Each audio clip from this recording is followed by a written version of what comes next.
নমস্কার বন্ধুরা, আপনারা সবাই কেমন আছেন? আশা করি খুব ভালো আছেন। আরও একটি নতুন স্বাদের রেসিপিতে আপনাদের সকলকে স্বাগত। আজ বানাবো পটল পনির মাখানি। তার জন্য টমেটো, শুকনো লঙ্কা এবং আদা আমি একটু নুন জলে সেদ্ধ করে নেব। এটা একটু অন্য প্রসেসে রান্নাটা করব। দেখুন, পটলগুলো আমি কেটে নিয়েছি, খোলাটা কিন্তু পুরোটা ছাড়াইনি এবং একটু দুই পাশ দিয়ে চিড়ে নিয়েছি পটলটা। এখানে পনিরটা কিন্তু আমি গ্রেটারে গ্রেট করে নেব।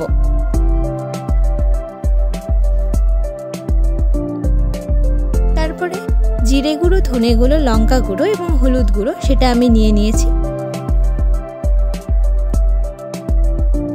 আর লাগছে কাজু বাদাম।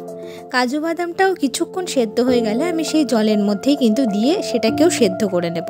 এদিকে পোস্ত এবং ধনে এই সমস্ত কিছুর কিন্তু আমি একসাথেই পেস্ট বানিয়ে নেব। দেখুন, প্রায় সেদ্ধ হবার দিকেই, খুব গরম থাকবে এই সময়ে টমেটোর খোসাগুলোকে ছাড়িয়ে নিতে হবে। কেমন?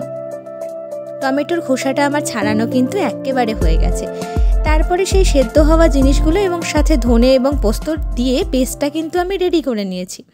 কড়াতে সাদা তেল গরম করে একটু নুন দিয়ে সেই পটলগুলোকে কিন্তু আমি ভেজে নিচ্ছি। একটু ঢাকা দিয়ে নিচ্ছি, ভাজতে ভাজতেই যেন প্রায় সেদ্ধ হয়ে যায়। তারপরে কড়াতে হিং, গোটা গরম মশলা, শুকনো লঙ্কা এবং জিরে ফোড়ন দিয়ে ভালো করে ভাজা ভাজা হয়ে গেলে সেই যে হলুদ গুঁড়ো, জিরে গুঁড়ো এবং ধনে গুঁড়ো সেটাকে তেলের মধ্যে দিয়ে কষিয়ে নেওয়ার পরে ওই যে সেদ্ধ করে রাখা জিনিস এবং ধনে পোস্তর যে পেস্টটা আমি রেডি করেছিলাম সেটা সুন্দরভাবে দিয়ে দিলাম।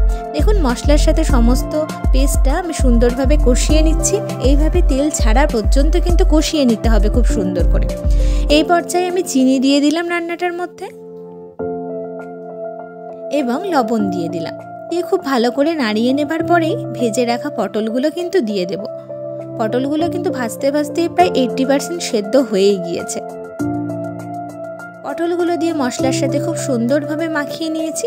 দেখুন, এরপরে একটু আমি গরম জল দিয়ে দিলাম। তারপর একটু ঢাকা দিয়ে রাখছি কিছুক্ষণের জন্য। এখানে কসৌরি মেথি এবং সানরাইজ শাহি গরম মশলা আমি অ্যাড করব। দেখুন, আমি গরম মশলাটা দিয়ে দিলাম এবং কসৌরি মেথিটাও দিয়ে দিলাম। তারপরে ওই যে মেন ইনগ্রিডিয়েন্টস সেটা হচ্ছে গ্রেট করে রাখা পনির, জাস্ট ওপর থেকে ছড়িয়ে দিন। অসাধারণ স্বাদের এই রেসিপিটা আপনারা সবাই কিন্তু ট্রাই করবেন আর আমাকে জানাতে ভুলবেন না কেমন হয়েছে।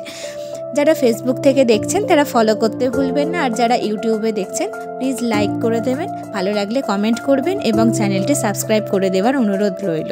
ব্যাস, তৈরি হয়ে গেল পনির পটল মাখানি। আপনারা কিন্তু সকলে ট্রাই করবেন। সকলে ভালো থাকবেন।